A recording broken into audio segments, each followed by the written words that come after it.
Okay, second part of 3.2. We still have intermediate value theorem, understanding the relationship between degrees and turning points, and graphing polynomial functions. Yes? Okay, intermediate value theorem. Let me write it for you. Intermediate value theorem.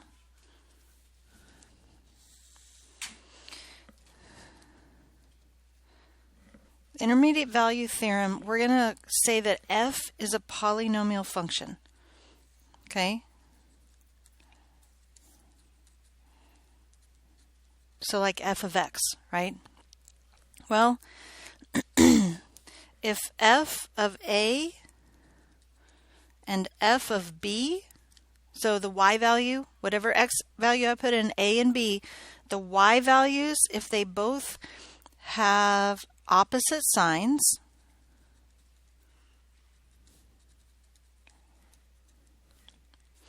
there is at least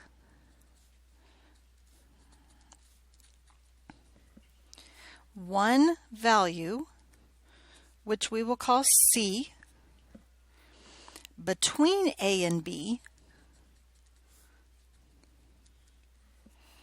where f of C is 0.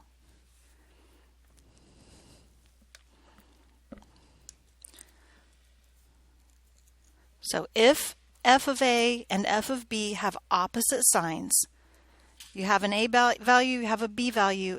If you substitute those into the functions, and one of these is positive and one of them is negative, there's at least one value, which we'll call C, between A and B, where the value of the function at C equals 0. And I think if I graph it for you, it will make more sense, especially if you're a visual learner. Is that okay? Okay. Let me get black for my axes.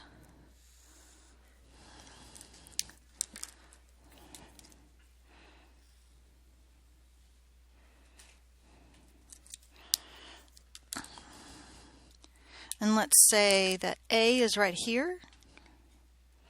So this is A, which would mean that is f of A, right? The x value would be A, so the value of the function would be f of A, right? And then let's say B is right here. Well, if this is B, then that is f of B, okay? So what I'm saying is if the values of these two functions, see how one of them is positive and one of them is negative? Then that means there has to be a point somewhere in between, right here, that is 0. Okay? Does that make sense? So that's called the intermediate value theorem. So probably what you're going to be given is A values and B values. You'll have to substitute those into a function, find out if they're opposite signs or not. If they're the same sign, there might be one, but there's definitely not guaranteed to be one, right? Well, if they are opposite signs, there's guaranteed to be at least one value in between those two given values of A and B, that there has to be one value of C that makes the value of the function 0. Okay? Does that make sense? Okay. So that's the intermediate value theorem. Okay? Now, number 7, understand the relationship between degree and turning points. Now, this part of the lesson, this is definitely just a reminder, because this is something that we did in Algebra 2. But if it's okay with you, I'll go ahead and remind you. Yeah? Okay? So if we have f of x, I'll just give you a function, x to the 5th plus 6x to the 3rd plus 8x plus 1. So first of all, can you tell me what the degree is of this function? 5, right? And how do you know that? That's the highest exponent, right? Okay? Well,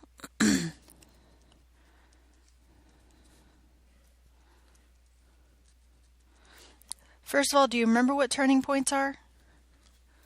Can I graph that for you? Okay.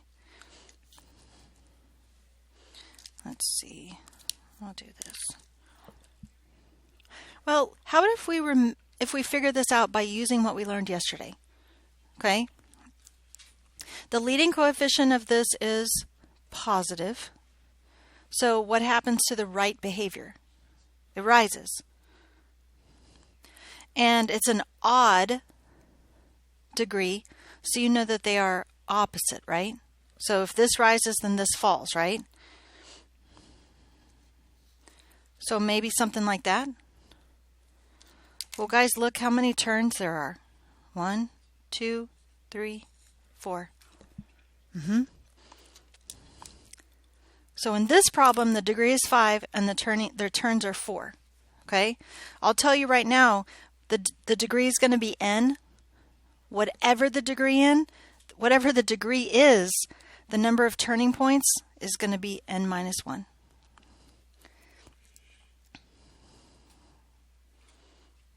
Does that make sense? Any other questions about understanding the relationship between the degree and turning points? I mean, I could give you a whole bunch of examples. What if the degree is 12? How many turning points are there? Oh, no. You don't? If this is 12, how many turning points are there? 11, right? If this is 57, 56, right? Now, that's a little silly, right? That's a little silly, because here's the deal. This is the maximum number there are, okay? There could be 4, or there could be 2. There can't be 1. I mean, there can't be 3, though, right? Because 3 would mean this would have to go back up, and we already know that that's not true, right? So there has to be the number that still makes these n behaviors real. This is just going to be the maximum number, and that's what it's going to be asking for you in your homework, okay? Does that make sense? Any other questions? The last one, graph polynomial functions. Well, do you even need a calculator to graph polynomial functions? Did we need a calculator to graph this one? No. Is this exactly what this looks like? No.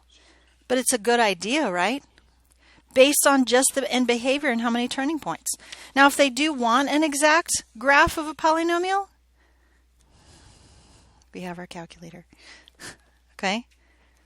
That's what it's for. It's to help us out with stuff like that. But if it's just asking for end behavior stuff, we do not need a calculator, do we? Okay? Do you have any questions about section 3.2? All right.